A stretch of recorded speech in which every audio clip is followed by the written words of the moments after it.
Allu Arjun టీంపై police case నమోదైంది. సంధ్య theatre ఘటనపై చిక్కడపల్లి పోలీసులు కేసు నమోదు చేశారు. సెక్షన్ 105, 108 BENES యాక్ట్ ప్రకారం కేసు నమోదు చేశారు.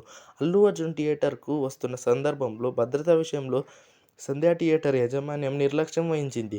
అల్లు అర్జున్ వస్తున్న విషయం పోలీసులకు సరైన సమయంలో చెప్పకుండా బాధ్యరహితంగా వ్యవహరించింది అంటూ అల్లు అర్జున్ టీంపై కూడా పోలీసులు కేసు నమోదు చేశారు.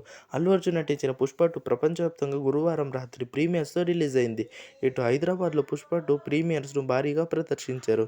ఈ నేపథ్యంలో ఆర్టీసీ క్రాస్ రోడ్లో 'పుష్ప' ప్రీమియర్ చూసేందుకు చిత్రం అల్లు అర్జున్ భార్య స్నేహ తదితరులు సంధ్య థియేటర్కు గురువారం రాత్రి 9:30 గంటల షోకు హాజరయ్యారు. అల్లు అర్జున్ వస్తున్నాడు అని తెలియడంతో అల్లు అర్జున్ అభిమానులు సంధ్య థియేటర్కు భారీగా తరలివచ్చారు. ఈ క్రమంలో థియేటర్ వద్ద జరిగిన తొక్కిసలాట జరిగింది. ఈ తొక్కిసలాటలో మహిళ మృతి చెందింది. దిల్సుఖ్నగర్కు చెందిన రేవతి 39, తన భర్త భాస్కర్, ఇద్దరు పిల్లలు శ్రీతేజ్, శాన్విక్ కలిసి 'పుష్ప' ప్రీమియర్ షో చూడడానికి ఆర్టీసీ రోడ్లో ఉన్న సంధ్య 70mm వచ్చారు. అల్లు అర్జున్ సంధ్య థియేటర్కు వచ్చిన సమయంలో అభిమానులు థియేటర్ గేట్ లోపలికి ఒక్కసారిగా ఎగబడ్డారు. దీంతో పోలీసులు లాఠీచార్జ్ చేశారు.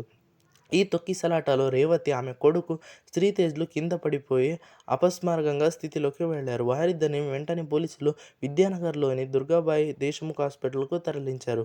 రేవతి అప్పటికే మృతి చెందగా శ్రీతేజ్ పరిస్థితి విషమంగా ఉంది.